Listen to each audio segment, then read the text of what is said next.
Assalamualaikum warahmatullahi wabarakatuh. Melanjutkan edisi Fathul Qorib yang ke-19, Faslun fit tayammumi, fasal yang membicarakan tentang masalah tayamum. Wa fi ba'di nusakhil matni taqdimun hadzal fasli 'ala alladhi qablahu. Dan adapun pada sebagian naskah daripada kitab ini mendahulukan bab tayamum daripada bab mengusap muzah atau mengusap khuf. Jadi ada sebagian naskah yang justru tayamum ini diletakkan posisinya lebih dahulu daripada bab tentang mengusap mujah ataupun khuf atau mengusap sepatu.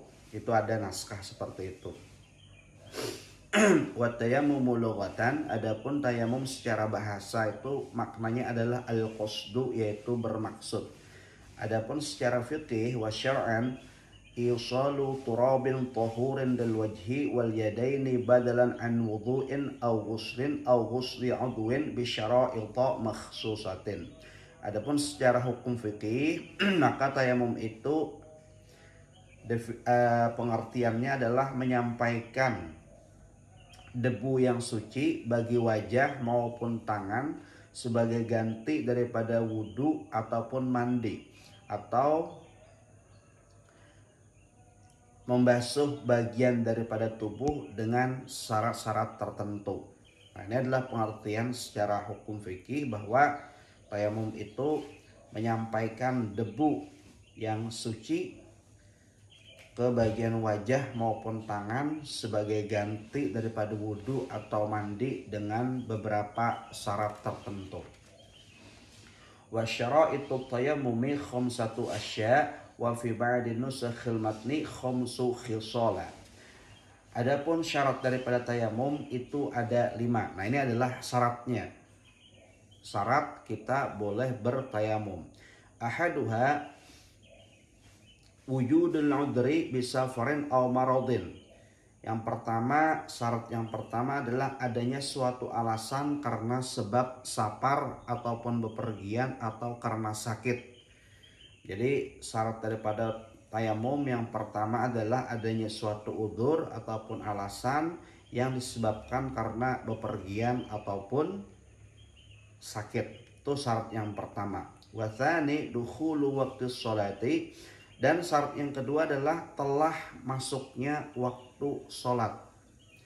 Jadi kita tidak boleh melakukan tayamum sebelum masuk waktu sholat. Jadi kalau pengen sholat zuhur misalkan, tidak boleh kita tayamum sebelum masuknya waktu zuhur. Fala yasihu tayammumu laha qabla dukhuli waqtiha, dan tidaklah sah tayamum itu apabila dikerjakan sebelum masuknya waktu sholat. Jadi kalau kita mau sholat zuhur, tayamum harus dikerjakan pada saat masuknya sholat zuhur. Jadi tidak boleh misalkan kita pengen sholat zuhur tapi tayamumnya dikerjakan jam 10 pagi. Nah, itu tidak sah tayamumnya. Jadi syarat yang kedua adalah telah masuknya waktu sholat. Wa tsalits, dan syarat yang ketiga adalah thalabul ma. Jadi mencari air. Jadi syarat daripada tayamum itu adalah ada usaha untuk mencari air. Harus ada usaha dulu untuk mencari air. Ba'da dukhulil waqti binafsihi aw biman adallahu fi talabihi. Yaitu ada usaha untuk mencari air setelah masuknya waktu sholat. Nah, jadi kalau sudah masuk, misalkan udah masuk waktu sholat zuhur, kita sudah ada usaha untuk mencari air ketika masuknya waktu sholat. Atau bisa juga misalkan kita minta carikan orang lain, itu juga boleh, bukan hanya diri kita sendiri.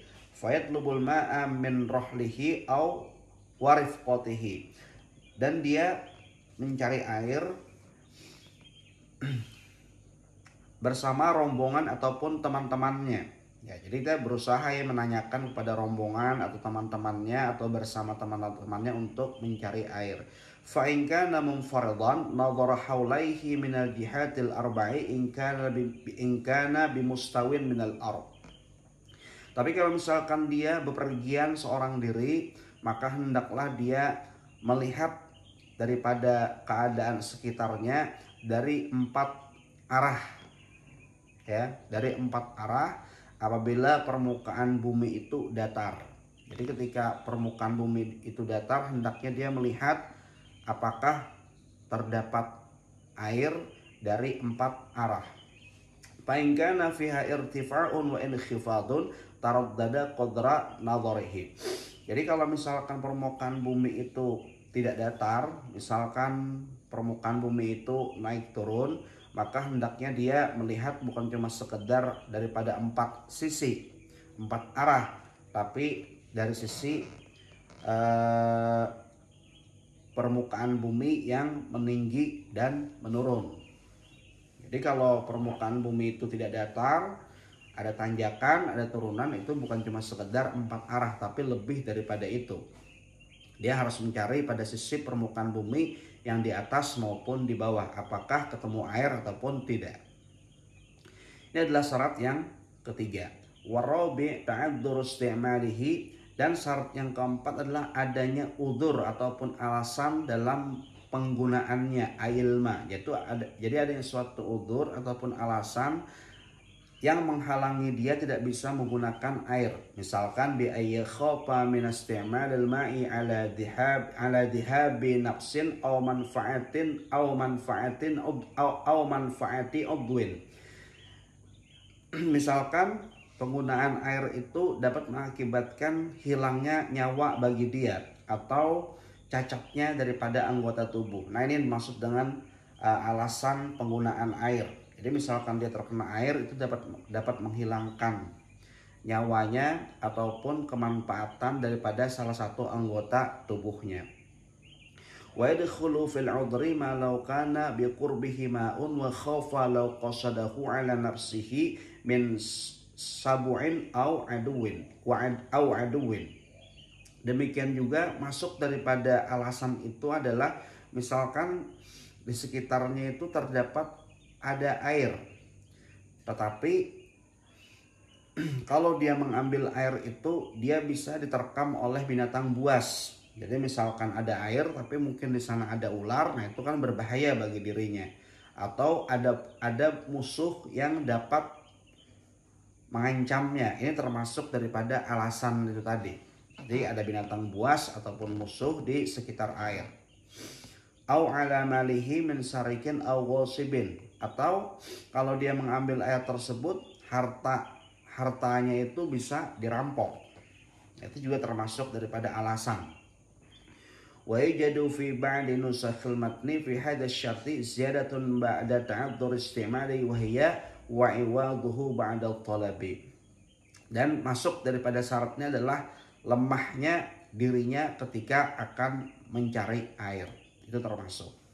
Jadi alasan daripada penggunaan air itu diantaranya adalah kalau dia menggunakan air dapat menghilangkan nyawanya atau dapat menghilangkan manfaat daripada salah satu anggota tubuhnya, atau di sekitar sumber air tersebut terdapat binatang buas ataupun musuh yang dapat mengancamnya, atau bila dia mengambil air tersebut dikhawatirkan hartanya itu bisa dirampok ataupun dicuri. Dan syarat yang terakhir wal khamis at-turabut thahir, yaitu debu yang suci, ay at-tahuru ghairul munadda. Jadi debu yang digunakan untuk taharah itu adalah bukan debu yang lembab, bukan debu yang basah, tapi memang debu yang kering. Wa yasduqu at-tahiru bil maghsubi wa turabi maqbaratin lam tumbash. Masuk daripada debu yang suci itu adalah termasuk debu hasil curian, ya.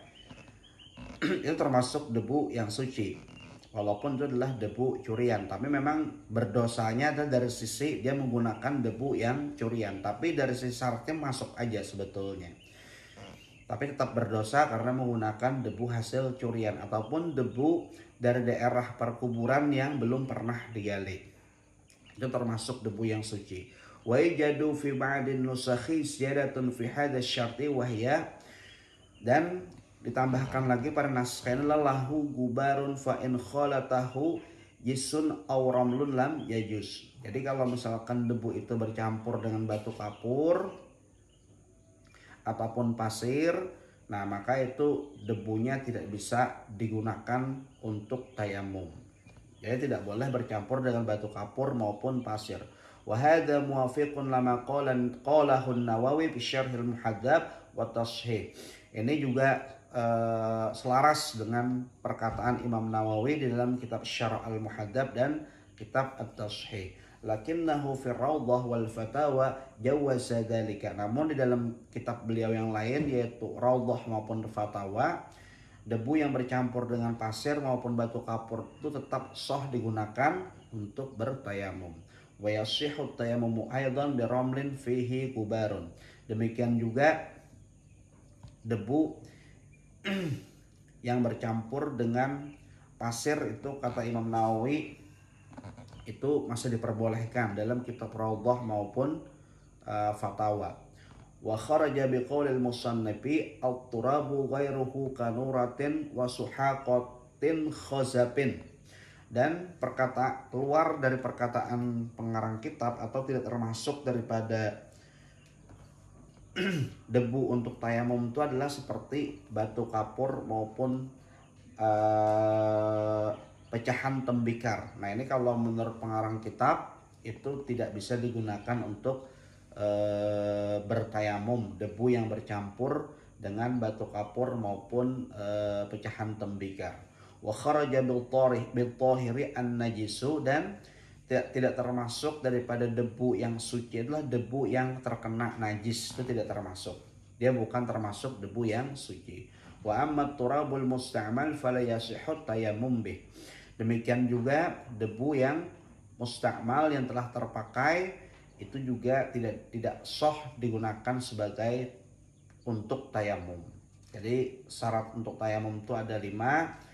Yang pertama, adanya suatu alasan untuk menggunakan air baik karena sebab bepergian ataupun karena sakit. Yang kedua, telah masuknya waktu sholat, jadi tidak boleh bertayamum sebelum masuknya waktu sholat. Kemudian ada usaha dalam mencari air. Yang keempat adalah adanya alasan dalam hal penggunaan, semisal kalau dia menggunakan air akan terancam nyawanya ataupun akan hilang manfaat daripada salah satu anggota tubuhnya. Kemudian yang kelima, harus menggunakan debu yang suci, dimana debu yang suci ini tidak boleh bercampur semisal dengan batu kapur maupun pasir. Jadi betul-betul debu yang suci. Ini adalah penjelasan tentang bab tayamum pada kitab Fathul Qorib edisi yang ke-19. Demikian, wassalamualaikum warahmatullahi wabarakatuh.